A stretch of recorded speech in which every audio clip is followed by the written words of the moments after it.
Cool. And so I have my on this example, do we have to have meta char set UTF-8?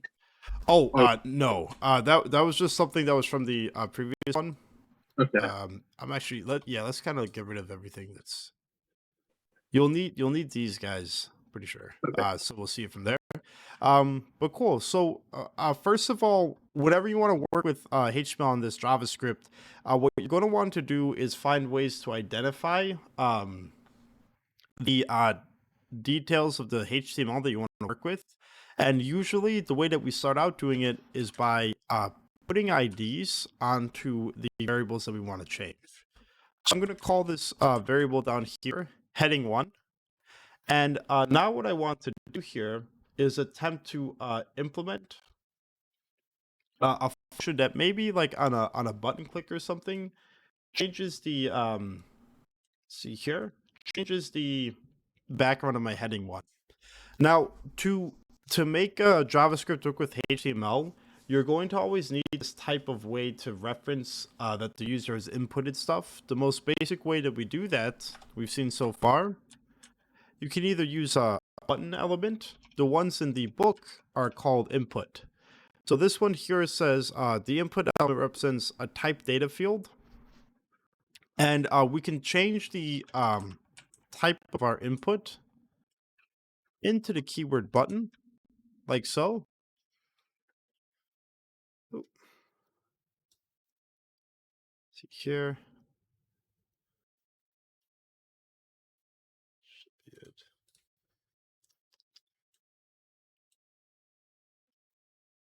Oops, sorry, one sec. Were we using but type is equal to, so if we keep this as text, leave oh, I might be on the wrong. Okay. There we go. That's where he is. Okay. Oop, put that over there.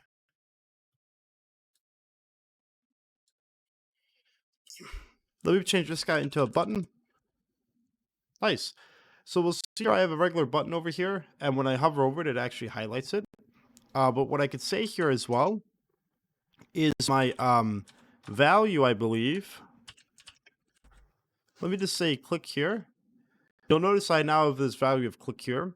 These guys, again, everyone is stuff that like once you get through a project or you're asked to do something, you'll figure out how to like add them in normally. It's hard to memorize all of them. I look them up to. But the general idea is you need some type of way to reference to your script up here that the user has interacted, okay? Now, what's that one keyword that references if the user interacted with an input field?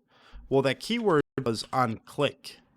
And then you'll see here that onClick is actually going to be specific for a pointing device, has pressed down and done something to that element, okay? Now you'll see here that onClick will always work with, let's actually see if I can manually type in code into here. This might, I don't think this is going to work actually. Okay, yeah, that didn't work. Never mind. So you can ignore that really quick. But in general, onClick is going to reference a function or something inside of your code up here that will run when it's installed. So again, the basic one and how we can make a function here in JavaScript is similar to a variable keyword. In JavaScript, you're going to use a function keyword. And just like the var name idea, we're going to have a function name as well. So after you type out the keyword function, you're going to put in a name. I'm just going to call this button click. I'll say button response.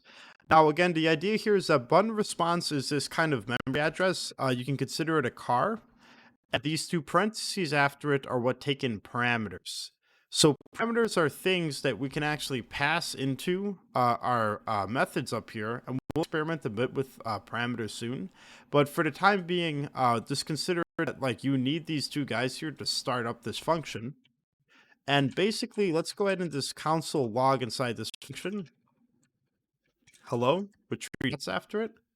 And now I have this very basic function called button response. Console.log is hello. Okay. Cool. Now what I can do here is on my click, I'm going to go ahead and say, you know what? On click, run, and you'll see here that my VS Code automatically pops up my button response. And inside of my button response, I can add these two parentheses, and then I'm going to need to end it with a semicolon. So this is a forced habit that you need to get into. What this will do for us is essentially say, find a function called button response, give it the parameters that is required. Notice that we don't have any parameters, so it doesn't care. And put a semicolon after it to start it up. Okay. So now if I go ahead and I rerun my code here, you'll notice that each time I click hello, it's incremented. Now again, what we saw earlier is how our scripts work here. So I can create a variable like counter, set it equal to 0, and each time I click this button, I could say counter plus equals 1. This plus equals is something similar to saying counter is equal to counter plus 1. I'm going to use a plus equals right now to 1, and let me log counter. And you'll see here that now I'm actually getting the button clicks of how many times I have it made there. Okay, cool. So right now we have our HTML working with our guy here, but that's fine. And now it's not showing. Oh, it's showing counter. Okay, never mind. Oh yeah, so I'm just printing counter. Oh, yeah. Counter is counter a function of or is just a name? Counter is just it's a variable name. It's a variable. Oh, right, so this could be like my counter. I would just need to change it there. Again, anything that's after the keyword var or function is usually user defined, so it's not going to be built in. Things that are built in are usually color coded differently. Sometimes the color code could be a bit confusing, but this guy isn't built in. Okay. So as someone put it out, how do I actually grab the items there? Well, remember from chapter 8 that we had this concept of this DOM element. Where is it there? This entire guy here is actually built into JavaScript as a keyword called document. So the current document that you're looking at is built into JavaScript, and JavaScript has access to the elements of your document, the text of your document, and the attributes of your document. If that's the case, the way that we can access it is let's go ahead and create a new var down here. And let me go ahead and say my var is, let me call my heading, like so. And in the way that I'm going to access my document is by typing out, there's a bunch of different ones. We're going to want a lowercase document. This accesses this guy up here. So now I have my document. And what I could say here after document is if I type up dot, I have tons of information about my document. So I can get elements by tag name, get elements by name, get root node. Again, a root node is the root node of our class. Does our header have child nodes? That returns a true or a false, a boolean, which we can then use to maybe apply some stores. We can look for the images in our document, retrieves a collection in source order of image documents. And so what we want to do though is that's all good, but what we want to do is to get an element by ID. So right now you'll also notice that you can use class name. Classes again kind of combine divs together. We can also go ahead and just get it by name directly. Or usually ID is pretty good just for this purpose here.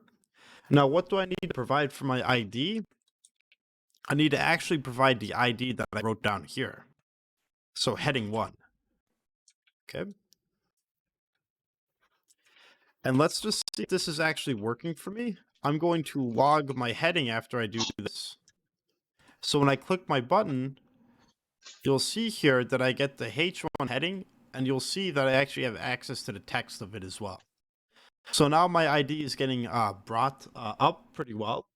But now we have this issue of how do I actually go ahead and change around the attributes of it. Well, heading is a variable that is now this entire thing. And if we put a dot after it, we can attempt to go ahead and modify the style of it there. So one thing we could try to do, oops, see here, I think it should just be style.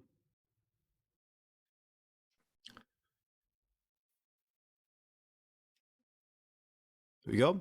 So this value is the get element by ID. So if I type out heading dot style, I should be able to access a way to shift around the style of something of our attribute and the value. And the style I'm going to shift around Wait, here. in that case, heading is Oh, I'm sorry. This should be my heading. I'm sorry. okay. That's right, man. Thank you. Good catch there. Let me the var kind of me off. So my heading is this document. And what I can say now is my heading.style. And what do I want to change? I want to change the background color. I'm kind of pulling this out of my head here with the CSS because it's not brought in for me. But essentially, I'm going to say get the left side of my style and set it equal to. Let's try and see if this guy works for me. Green. Cool. And now we'll see here that the style of my heading is clicked there, right? Are you recording this bit? Yep, this is all recorded. Okay. And so you'll see here that my heading that style background color is green. Now, what can you change with this? Absolutely everything, right? My heading dot style text align is equal to center. Cool. Now I have a neat little program that goes ahead and centers and puts a green background on my div when it's ready. So anything with an ID is going to be able to be accessed via this guy here, which is what we wanted to do. Again, I can add an ID to anything in my code here. ID is equal to heading 2. And of course, I could do something exactly the same.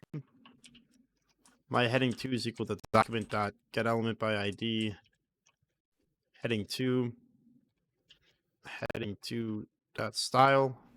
I'm going to change the, and you'll notice that dot style returns this like array of items.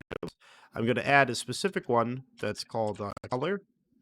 And the color of this guy, I'll change to green. And then I can say something. You might be able to get away with multiple declarations in one line, but it might be safer just to do it this way. Background color is equal to, let's say, yellow. Okay. Good too. Let's see if this one does it. Cool. That's working. Okay. Easy, right? So these ones are a little complicated because there's a lot of things going on in here. But you know, I'm just changing the style.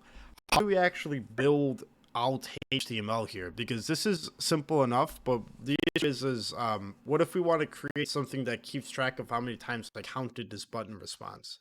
Well, you'll notice that I have this counter up here. My counter plus equals 1 of a button response.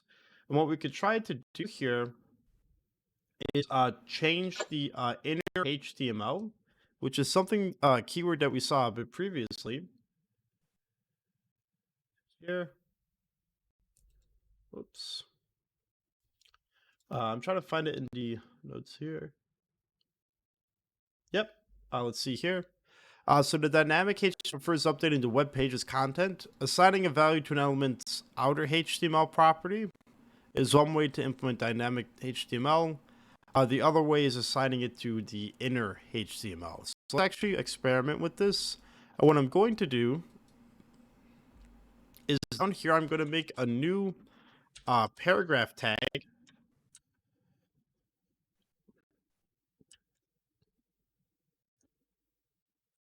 I'm going to call the ID of this guy click counter, like this one. I'm just going to put a piece of text that says amount of times button clicked, like this one. Let's see if this is running for me. Okay, amount of times button clicked. And you'll see I'm clicking it, but nothing's really happening. This guy changed, but nothing else really happened here. Let's go ahead and try to see if I can get this guy working out okay. What I could say now is I'll say my paragraph counter, my par counter, is equal to document.getElement by ID. What did I call this guy down here? Click-counter. Okay. Now that I have this guy as a click-counter, what I can do next time is something like my paragraph counter, and I could say .inner HTML. And essentially what an inner HTML will do, it will accept a bunch of code that will change around what's happening. Why don't we just try to work with something like this here? Let's see what happens if I just put out the keyword testing. You'll notice that the inner HTML, and let's look at my source page. Let's take a look at PID. So we will see PID is the click counter, amount of times button has been clicked. You'll see that the inner HTML, or the text of my HTML, changes to testing, right? Does everyone see that there? We'll see a bunch of style that gets added to, so it's a bit hard. But this guy, I have the exact same ID, exact same ending tags, but my inner HTML has changed to testing. Let's actually try to see if I can break my program here. Let's get the outer HTML is equal to working with a question mark. Now I have a PID click counter, amount of times it's been clicked. You'll see here that my entire paragraph tag is gone. And what happens is that my outer tags are now paragraph, or excuse me, it's just the word working, and my inner HTML is gone. So what do we do with inner and outer? Well, let's just actually try to see something here. What if I change these guys to the string of h2 and h2 this guy? You'll see here what happens is that my outer HTML completely is ignored, and it changes this guy into a header too, but I have nothing inside the text. So if you just want to change the text of a paragraph and keep it the same, go for the inner HTML. If you want to actually change the type of element that you're working with, go for the outer HTML, okay? Let's just stick with inner for the time being. And what I want to do is because I'll say gotcha. So that when you're changing inner, you're not changing the element. When you're changing outer, you're changing the element. Exactly. That's a great way to put something. So like if you look one more time, you'll see here my par counter inner HTML testing. Look at this guy here. When I hit click here, exact same p tag ID is the exact same testing here. P is at the end. Let me delete testing. PID is click counter amount of times button clicked. P is completely gone, and it's replaced with this string that says h2. It's actually not a string; it's the element of h2.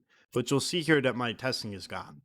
So so outer HTML, when do you want to use it? If you have a div and you want to fill it in with dynamically make content, use outer HTML. If we're doing a simple counter like we have here, let's actually see what happens here. I'm going to change this guy to my counter. And again, my counter is a variable I made up here at the start of my script. PID click counter, amount of times it's been clicked. Now we see that my counter variable is being hit each time. Now it looks like all that stuff I had previously is gone though, so let me go ahead and grab my string from down here, and let's just do a quick concatenation fix. I'm going to concatenate the string amount of times button clicked plus my counter, and because it's a lot neater than the other languages, we don't need to do conversions really. So now I'm going to replace my inner HTML each time with the amount of times buttons clicked with my counter. Excuse me. Now I'm getting This is beautiful. awesome. Glad someone's like it, right? Cool, right? So now you can make some really cool websites with this, right? So now you have all the tools ready to really just put together this type of dynamic user thing. And this is really only scratching the surface. But let me go ahead and because the lecture can make everyone cross-eyed. Let me see here. Let me give you two websites from our syllabus here that is really going to help, or not syllabus, but they're 2 links to W3 schools that are really helpful. I was referencing them myself during this guy. So let's see, syllabus. Where are these guys? That's the loop. Okay. So there's a bit more information here about this window. Let me see here. You'll see here. I think you can dynamically. Oh, this one's not working. There's some other things about the window that I wanted to show everyone, or just have a link here. So there's some more information with JavaScript about the window object. And here's another brief introduction to JavaScript as well. But usually the get element by ID is what you'll be using for it. Okay. Now, let me just add a little bit more JavaScript code because I come from more like CS background. And it's just something to make it a bit more unique, I think, is now we can go ahead and actually introduce these variables. Let's say I'm going to create a variable. So essentially what I want to do is I want to toggle between the original versions of this. So when I click here again, I wanted to kind of swap between the green and yellow background to just the original guy that was here. So the way that we can do that here, I could say something like has clicked. I could set this to false. And what I could say here now is that as soon as my, or you know what, I'll set this to true. And so essentially every time the script runs for the first time, this is going to be true. And what I'll say here in my function is if has clicked is equal to true, now I can go ahead and do my normal. And you'll notice I'm only going to put my brackets. I always want this piece of text to always be updated, so I'm always going to put it down there. But I only want this guy to run this amount of times here. And so if has clicked is equal to true, I'm going to set it like this one. You'll see here that nothing happens again with this one. So what I can try now is else I'm going to go ahead and just reapply my normal styles. Let's see here. There might be a way to do this simply. Is it a reset? You might need... Okay, I'm going to work the way as easily, but I can do something like here. You can kind of copy the code. And what I'll see here is the background color is going to be white again, and the text line will be left. Is there a command that you can just like refresh? No, unfortunately, I actually just looked that up. So if we keep a list at the start or an array, which we'll look at later, is like the array we were looking at yesterday of items. That is the style sheet or the styles. You might be able to revert there, but it looks like we won't be able to revert it like the fresh one, unfortunately. Mm-hmm. But what you could do is essentially on the first click before this if statement is add the default settings into this type of storage area and then change it. But that might be a bit, we'll probably need one more Boolean value for that. We could try it out. But again, you could do it, but it's more of a hack than like an actual built-in for that. Let's see if this guy's working. So I have hello world, click it. And it looks like my has clicked is never really being set back to the original value of it. So what I should do here is if this guy runs, I'll probably go ahead and change this guy back to false at the end of this run. And then else you should change it again to true. Awesome. True. Okay. So has clicked is false, or has clicked is true. So it kind of swaps between them. See if this guy works. Cool. Now I'm manually updating my page there. Now an easier way to put these two lines of code there. Oh, you're right. It's just because you only copied the first heading, not the second. Oh, yeah. Let me. Oh, I only did the first, so I can That's change right, it the was second one working. too. Yeah. Let me do that one as well. That's a good point. So let me change these guys back to get this guy down here. I think his text was background color is white and the color is black, right? Cool. Beautiful. Nice.